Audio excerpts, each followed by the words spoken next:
యోబు గ్రంథం తీసారా? యోబు గ్రంథం 42వ అధ్యాయము 4-5 మాటలు మనం చూద్దాం. ఏమంటున్నాడో 42వ అధ్యాయము యోబు గ్రంథము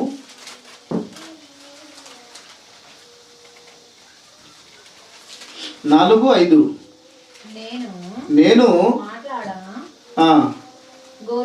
నేను మాట్లాడగోరుచున్నాను, దయచేసి నా మాట ఆలకింపుము.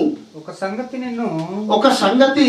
నిన్ను నేను అడుగుతున్నాను, దానిని నాకు తెలియజెప్పుము అంటున్నాడు. అంతేనా? 5 చదవండి.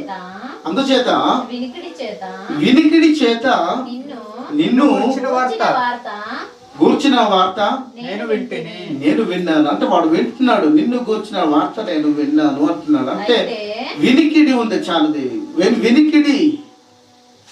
వినికిడి చేత వినికిడి ఉంది. అంటే నీకు మనందరికి కూడా ఏముందన్నమాట? చెవులు ఉన్నాయి. వినికిడి మనకు ఉంది. వినికిడి మనకు ఉంది. కాబట్టి వినేవాడికి, ఎదుటివాడికి మాట్లాడినప్పుడు వినికిడి ఉంది గనుక, చెవులు ఉన్నాయి గనుక వినేవాడికి అనుకూల వచనమే మీరు పలకాలి. ఎందుకు అనుకూల వచనాలే పలకాలి? దుర్భాష ఎందుకు మనోట రాకూడదు అని అన్నప్పుడు నీలో వినికిడి ఉంది, నాలో వినికిడి ఉంది. వినికిడి ఇచ్చాడు, చెవికి వింటుంది, చూస్తుంది. అది జాగ్రత్తగా నువ్వు డీల్ చేయాలి. జాగ్రత్తగా నువ్వు మాట్లాడాలి. నువ్వు జాగ్రత్తగా నువ్వు ప్రసంగం నువ్వు చెయ్యాలి. లేకపోతే నరకానికి నడిపించేస్తావు. లేకపోతే వాక్యానికి న్యాయం చేయలేవు, నువ్వు కాపాడలేవు. నరకాన్ని నువ్వు తప్పించుకోలేవు. అంటే సత్యంలో కూర్చున్నట్టు అనుభవ జ్ఞానం మన అందరికీ ఉన్నప్పుడు మన నరకంటూ మనం తప్పించుకునే చాయిస్ మనకు వాక్యంలో మనకు ఉంది. కాబట్టి అనుభవ జ్ఞానం కావాలి మన అందరికీ కూడా. కజీదికి కజయ అది కదా. సరే, మరి వెస్సిని వాక్యం వెంజిని మారో మగేనాయ్ మనే కీర్కమ్మను వెంజిన్నాయి మారో. కాబట్టి వినికిడి ఉంది. చెవికి ఏముంది? వినికిడి ఉంది అని మనకు అర్థమైంది. కాబట్టి చెవి గలవాడు వింటాడు గనుక, వినికిడి ఉంది గనుక ఎదుటి వానితో మనం మాట్లాడుతున్నప్పుడు మన సంభాషణ ఉప్పుగా ఉండాలి. ఉప్పు వేసిన కూరవలే అంత రుచిగా ఉండాలి. అనుకూల వచనమే పలకాలి తప్ప దుర్భాష ఏదైనా ఎదుటివాడికి మనం మాట్లాడకూడదు. ఇంకా నెక్స్ట్ ఈ చెవి గురించి మనం నేర్చుకుందాం. ఒకసారి ఏం చేశాడో దేవుడు ఈ చెవి గురించి చాలా విషయాలు మరలా నేర్చుకుందాం. కొన్ని మాటలు ఒకసారి చూద్దాం. యెషయా గ్రంథంలో తీయండి. యెషయా గ్రంథంలో కూడా ఈ చెవి గురించి చెప్తున్నాడు. ప్రత్యేకంగా చెవి గురించి నేర్చుకుందాం. ఎందుకంటే మనం మాట్లాడే మాటలు ఎదుటివాడు వినాలనే మనం మాట్లాడుతాం. కాబట్టి మాట్లాడే ప్రతి ఒక్కరూ ఎలా మాట్లాడాలో కూడా మనకు తెలియాలంటే ఈ మాటలు మనకు ఖచ్చితంగా మనకు అర్థం కావాలి. యెషయా గ్రంథం 50వ అధ్యాయము 4-5. 50వ అధ్యాయము యెషయా గ్రంథము 50వ అధ్యాయము తీసారా? 4-5. అలసిన వాణిని మాట చేత ఊరడించు జ్ఞానము నాకు కలుగునట్లు శిష్యునకు తగిన నోరు యెహోవా నాకు దయచేసి ఉన్నాడు. ఇంకా శిష్యులు వినున్నట్లుగా నేను వినుటకై ఆయన ప్రతి ఉదయమున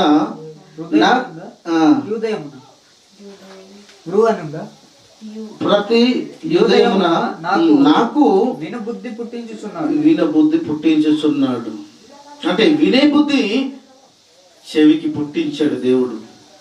వింటాడు. నువ్వు మాట్లాడుతున్నావు, నువ్వు ఏం మాట్లాడుతున్నావు, నువ్వు మంచి మాట్లాడుతున్నావా, చెడు మాట్లాడుతున్నావా, ఇవంతా కూడా వినే బుద్ధి దేవుడు ప్రతి ఒక్కరికి ఇచ్చాడు కనుక చెవి గలవాడు ఖచ్చితంగా వింటాడు నీ మాట మంచి అయినా చెడైనా. కాబట్టి వినే బుద్ధి దేవుడు ఇచ్చాడు కనుక ఆ బుద్ధి ఉంది కనుక వినే బుద్ధి ఉన్న వారందరూ వారు వింటారు. వినేవారికి అనుకూల వచనాలే పలకాలి. వినే బుద్ధి దేవుడు చెవికిచ్చాడు, వింటుంది. సీమోను ఏం చెప్పాడు? వినే బుద్ధి దేవుడు ఇచ్చినప్పుడు అది బుద్ధి కాదు, వినదా? బుద్ధి కాదు, చూడదా? అది నీ మాటలు చూస్తుంది, వింటుంది. ఆ బుద్ధి దానికి ఇచ్చాడు. మంచి చెట్లను వివేచించగలుగుతున్న కారణం వినే బుద్ధి దేవుడు నీకు మన అందరికీ కూడా ఇచ్చాడు. కాబట్టి ఏది మంచి ఏది చెడు వీటన్నిటిని పరీక్షించేది చెవి. ఎందుకు పరీక్షించాలి? అంత జ్ఞానం ఎక్కడ దీనికి అన్నప్పుడు ఇక్కడ చెప్పాడు వినే బుద్ధి దానికి ఇచ్చాడు దేవుడు. వినుబుద్ధి ఏమి చేశాడు? చెవికి వినుబుద్ధి పుట్టింపగా వినే బుద్ధిని దేవుడు పుట్టించాడు చెవికి. కాబట్టి పరీక్షిస్తుంది దాన్ని. కృష్ణ ఏం చెప్పాడు? ఈ మాటలు ఎందుకు చెప్పాడు?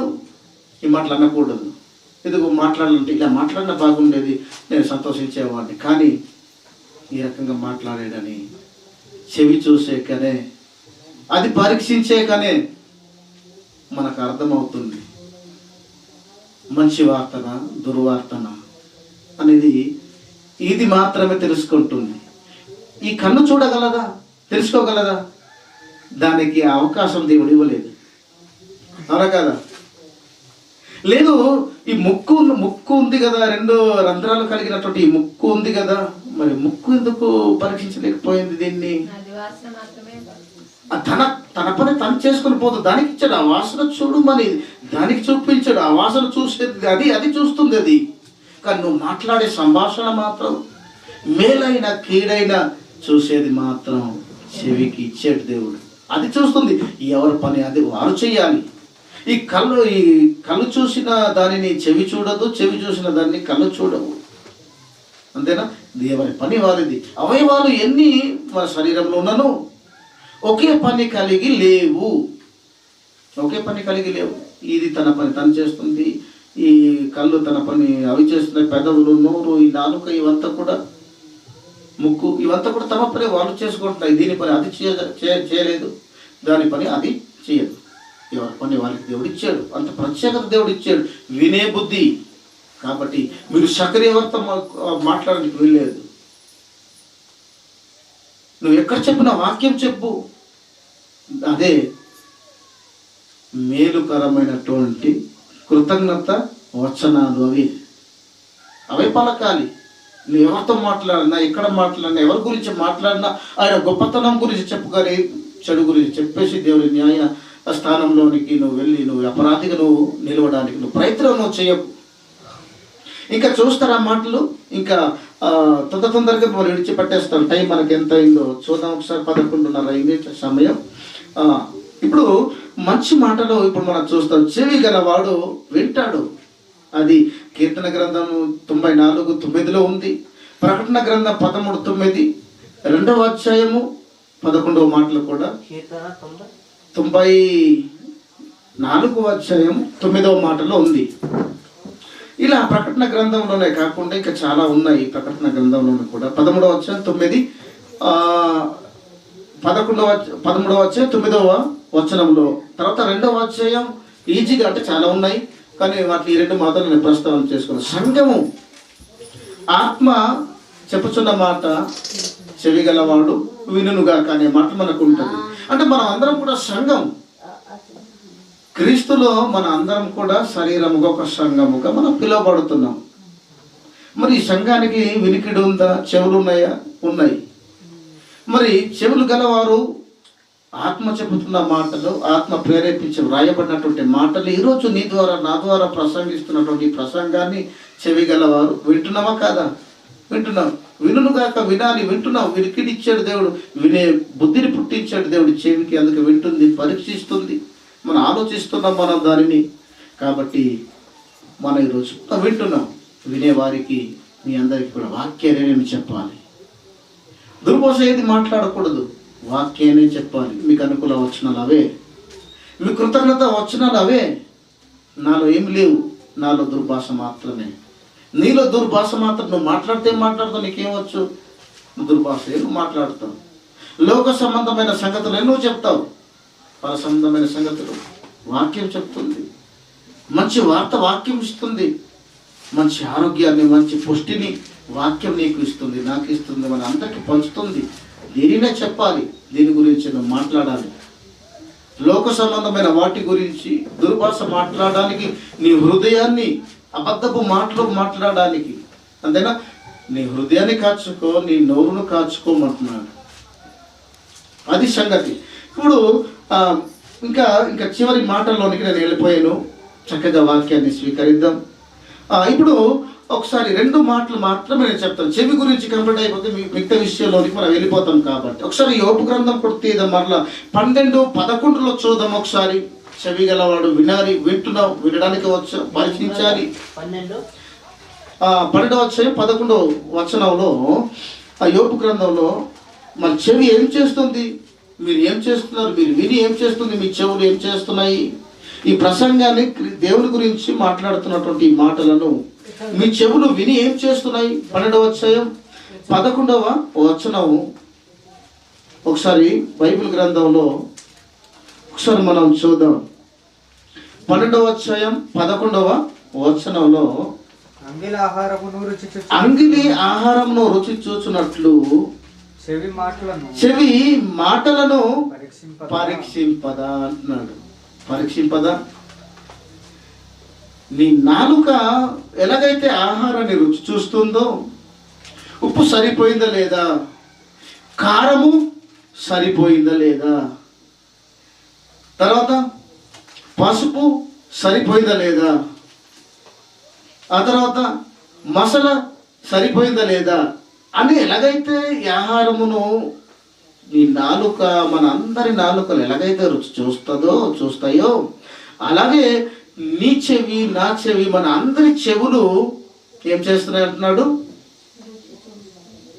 అవి ఈ ప్రసంగాన్ని, నేను మాట్లాడుతున్న మాటలు, నేను చెప్తున్నటువంటి వాక్యాన్ని మీరు సమయోచితముగా మీరు మాట్లాడుతున్న సందర్భాలలో మీ మాటలను వినేవారు చెవులు ఏం చేస్తున్నాయి?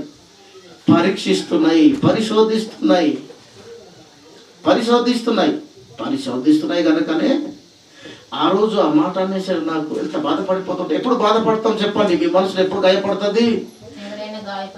ఎవరైనా నరాని మాటలు చెప్పి మమ్మల్ని గాయపరిచినప్పుడు, మన హృదయంలో నొచ్చుకున్నప్పుడు మనకు బాధ కలుగుతుంది, మనము కోపం వస్తుంది, చాలా కోపం, చాలా పగ, ఇవంతా కూడా చోటు చేసుకుంటా. ఎప్పుడు అంటే దుర్భాష మాట్లాడినప్పుడు, ఆ దుర్భాషను చెవి విని పరీక్షించినప్పుడు, పరిశోధించినప్పుడు. ఎందుకు ఆ మాట అన్నాడు?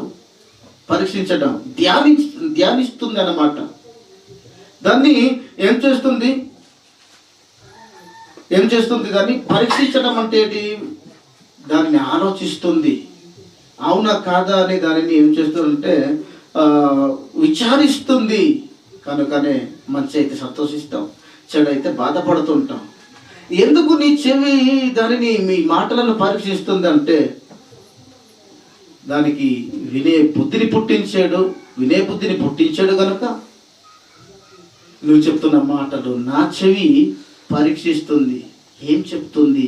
రైటా, రాంగా, కరెక్టా, తప్ప, ఏమని చెప్తుంది అని వింటున్న ఈ చెవి పరీక్షిస్తుంది. అప్పుడు నువ్వు సంతోషించాలన్నా, నువ్వు బాధపడాలన్నా, నీ కోపం రావాలన్నా కారణమవుతుంది. అలాంటప్పుడు ఇప్పుడు సీమో, నువ్వు, నేను, మన అందరం కూడా రాని మాటలు అన్నవచ్చా? వినేవారికి ఉపయోగం లేని మాటలు మనం విడిచిపెట్టవచ్చా? లేదు. మరి అవతల వ్యక్తి విని పరీక్షించి నీ మీద మండిపడుతున్నావు అంటే కారణం ఏంటంటారు? విధానం బాగలేదు. మన దుర్భాష మనం మాట్లాడాము, ఆయన గాయపరిచాము, ఆయన బాధపడ్డాడు, ఆయన సంతోషంగా లేడు, సంతోషం నుంచి విడిపోయి బాధలోనికి వెళ్ళిపోయాడు. నీ మాటలను బట్టి నీ మాటలే తినేస్తాయి, నీ మాటలే పాడు చేశాయి. ఒకసారి చాలామంది నేనేం అనలేదు ఈ మాట అనేసి నేను అంటుంటారు. ఈ మాట అన్నందుకు ఉరి వేసుకుని చచ్చిపోయారు, లేదా ఏదో రకంగా చనిపోయారంటే దుర్భాషను మాట్లాడావు. నీ మాటలు ఏం చేసినాయి? ఆ వ్యక్తిని తినేసాయి, కాలపు గాయపరిచేసాయి, చివరికి తినేసాయి కూడా. నువ్వు అనటం వలనే ఆ మనిషి ఆత్మహత్య, ప్రాణహత్య చేసుకున్నాడు, ఆత్మహత్య చేసుకున్నాడు. అంటే మన మాటలు తినేస్తాయా మనిషిని? ఖచ్చితంగా తినేస్తాయి. మన మాటలు చంపేస్తాయా? ఖచ్చితంగా చంపేస్తాయి. అంత ప్రమాదకరమైనవా? అవును. విషపూరితమైనటువంటి మాటలు ఉన్నాయి ఎక్కడ? మన నోట్లో. అందుకే కాచుకోమంటున్నాడు. కాచుకో, నీ హృదయాన్ని త్వరపడనీయొద్దు. ఆ మిషన్ కదిలితే నీ నోరు కదులుతుంది. నీ నోరు కదిలితే ఒక శబ్దం వస్తుంది. ఆ శబ్దమే వస్తే మనిషిని చంపేస్తావు, చచ్చిపోతాడు మనిషి. ఈ సృష్టిని నాశనం చేసేస్తుంది. నాలుక అంత భయంకరమైనది ఒక అవయవం ఉంది అక్కడ. జాగ్రత్త, ఎన్ని ప్రమాదాలు ఉన్నాయి. కాబట్టి చెవి పరీక్షిస్తున్నప్పుడు ఎంత జాగ్రత్తగా మనం మాట్లాడాలి. ఇక మీదట ఇన్ని నేర్చుకున్నాం. కొంతమందికి ఈ మాటలు, కొంతమందికి తెలియదు, అంతమందికి తెలిసినా కొంతమందికి తెలియదు. తెలియకుండా మాట మనకు తెలుసు కదా, మనకు ఏం మాట్లాడాలో, ఎలా మాట్లాడాలి. ఎంత కోపమైన దానికి కోపంతో మనం మాట్లాడితే ఇలాగే ఉంటుంది. కాబట్టి ఆ కోపాన్ని పక్కన పెట్టి జాగ్రత్తగా మనం ఎలా మాట్లాడాలో అలా మాట్లాడి న్యాయబద్ధంగా మనం మాట్లాడాలి, ప్రయత్నం మనం చేయాలి. ఇప్పుడు చివరి మాటగా నేను చెప్పేసి నేను ముగించడానికి ప్రయత్నం, మరలా కొలస్సీ పత్రికలోనికి వచ్చేయండి. చివరిగా అదే మాట లాస్ట్తో నేను ముగించేస్తాను. నీ మాటలు, నా మాటలు, నువ్వు చెప్పేది, నేను చెప్పేది, సకరి మాటలు మనం విని ఎందుకు పడుతుంటాం? మనం ఎవడో చెప్పిన మాటలు పరీక్షించి ఇది కరెక్ట్ కాదని నా గురించి వాడు చెప్తాడా? ఇంత చెడుగా నా గురించి మాట్లాడతాడా? అప్పుడు కోపం వస్తే మనకు. ఎఫెసీ పత్రిక 4వ అధ్యాయము 6వ మాట ఒకసారి తీయండి. కొలస్సీ పత్రిక క్షమించండి, 4వ అధ్యాయం 6వ మాటలో ఏమంటున్నాడు? అదే మాట ఇందాక మనం చూసిన మాట ఒకసారి ఎలాగో ప్రత్యుత్తరం ఇవ్వవలెనో వినేవారికి, ప్రతి మనుషునికి భూమి మీద ఉన్నటువంటి ప్రతి మనుషులకి, నీ చుట్టుపక్కల ఉన్నటువంటి ప్రతి మనిషికి, ఆడదే కావచ్చు, మగవడే కావచ్చు, ఆ ప్రతి మనిషి అనేసరికి ఆ మనుషులకు ఎలాగో ప్రత్యుత్తరం ఇవ్వవలెనో అది మీరు క్రైస్తవుడా మీరు తెలుసుకోవాలి, నేను తెలుసుకోవాలి, మాట్లాడే ప్రతి ఒక్క వ్యక్తి తెలుసుకోవాలి. మీ సంభాషణ ఎలా ఉండాలంటే ఉప్పు కూరలో ఉప్పు వేసినట్టుగా, కృపాసహితముగా రుచిగా ఉండాలి అంటున్నాడు. ఎంత రుచిగా ఉండాలి వినేవారికి. ఎవరితో నువ్వు మాట్లాడినా రుచిగానే కనబడాలి. ఉప్పు వేసినటువంటి కూర వల్లే రుచిగానే ఉండాలి, ఉప్పుగానే ఉండాలి. ఎప్పటికీ ఎప్పుడు చేదుగా ఉండకూడదు, ఎప్పుడు నిశారముగా కంబెలిగా, అర్థమవుతుందా? కంబెలిగా ఉండకూడదు, ఎప్పుడు రుచిగానే ఉండాలి, ఎప్పుడు తీపిగానే ఉండాలి. అర్థమైతే కజయా? ఎప్పుడు రుచిగా మచ్చింది. ఎప్పుడు మా కథయ నేనేకి ಹೆತ್ತಿ వెన్నడకి ಹೆತ್ತಿದೆ చిచ్చిసరి రాంద ಹೆತ್ತಿందే తిన్నాయి. మరి అసలు రాంద తిన్నాయికి తిన్నాయి. కాబట్టి మారవలసిన ప్రతి మాట ವೆಂಜಿನನಕ್ಕೆ ಹೆತ್ತಿಂದೆ ಕಿರಿಯುತಕ್ಕೆ ಹೆತ್ತಿಂದೆ ರಾಂದ ಮಾ ಗುಪ್ತಕ್ಕೆ ಎನಿಕಿ ಹೀಚಿ ಹೆತ್ತ ಸರ್ ಮತ್ತಿ ನೈಕಿ ಎಲ್ಲ ಮಾರುಜೋಲಿ ಜೋಕುಡಿ ವೆಂಜಿನಿ ಪ್ರತಿರೋ ಮನಸ್ಸಿಗೆ ಹೆತ್ತಿಂದೆ ವೆಂಜಾನಿಸಿ లేకపోతే మీరేసి వెంజోసి మాంగ వెంజే దాదా వెంజోసి బోమ వెంజోసి అమి తైబ అమి యాబ వెంజోరే మమ్మని మా మమ్మీన అమి తోడయ్య వెంజోరి సతకి జోవి అంపరి వెంజోరి అంపరి నా ఒప్పుకొడోరి ಇವನು ಗೂತಿನ ಹಯ್ಯಾಡೆ ಇಸ್ ಲಗೇತಸಿ ಡೇ ಇಸ್ ಓಜಾತಸಿ ಬಾಬಾ ಲಗೇತಸಿ ಏನಾಕಿದ್ದಾಯಿ ಮಯ ಲಗೇತ ಏನಾಕಿದ್ದಾಯಿ మా తమ్ముడే కానీ మా తమ్ముడు గురించి జోలి జాయ కానీ మా తమ్ముడు లాగే తసి ఏనాదకి మాట అయినాయి గూతిని హయ్యా జోకుడు లాగే తాడే నేను పొప్ప నీ జోర ఏనాత కాపినాయి నీ జోకుడు లాగే ఎత్తాయి నీ గూతి లాగే ఎత్తాయి లోపల బాధ పెడుతున్నాయి కలిపిలి కాతున్నాయి గందరగోళం కాతున్నాయి గొడవ కాతున్నాయి కాబట్టి నీ జోర వచ్చి కాబట్టి నేను పొప్ప నా జోలి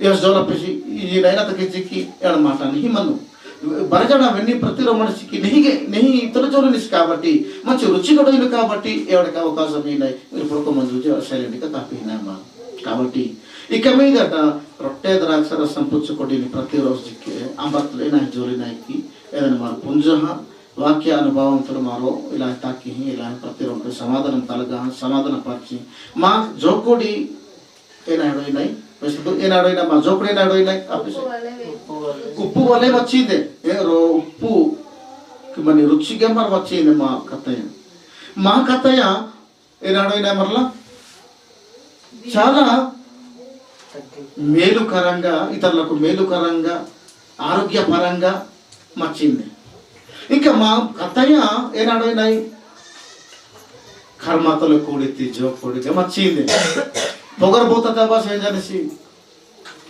పొగరబోతే అబ్బాసి వెంజానిసికి నేను వెంజికి నన్ను వెయ్యికి ఎవరు విన్నారు మరి కర్మ కాకూలి రోడ్తలు సమరత్వం కలగా మరి జోలికి సరే పంచుకొడివి అన్నాయి జోలికివి అన్నాయి వెంజలకి రహా అన్నాయి బాధపడినాయి సతకి జోవి వ్యవస్థకి కర్మ కాకులు జోరు సరే నగతికి బాధ అనిపించేస్తుంది మిస్తికి తగ్గిపోతా ఎవరి మనసుతో వార్తున్న శివరు రోజుకి వెంజన బరగన ఎవరి మాటల కాడ ఎవరి మనసుతో హోటా జహా ఎవరితో పాటు గాయపడినారు బాధపడినారు నచ్చుపడినారు నేను పొగరబోతు మాట్లాడితే అమ్మాసి వెంజానేసి అమ్మాసి వెంజోసి దాయి జోలనేది నౌకిత జోలనేది కాబట్టి ఇలా ఇక మీద మరో ప్రయత్నంకి ఇలా మంజలతకి నిహిక మంజలతకి అవರ బాధపరచారెట్టు అసలు సైమన్ కేరి పాట కృష్ణ ఒక పాట పక్క వాడిని బాధ పెట్టకుండా బ్రతకాలి ఈ పాట చక్కగా అనేది నాకు చాలా ఇంప్రూవ్ అయ్యేది నాకు ఇష్టం దిక్కనే ఎప్పటికీ నాకు ఇష్టమే ఇచ్చి ఎవరికి బాధపరచకుండా బ్రతకాలనే పాట అక్కడ ఉంటుంది అక్కడ సారం అక్కడ ఉంటుంది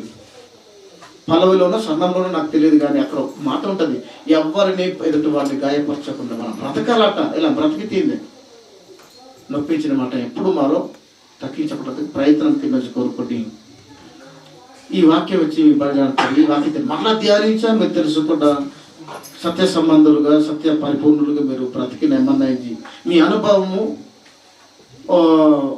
వాక్యానుసారముగా మన్నయించి అని కోరుకొని నేను సెలవు తీసుకుంటున్నాను.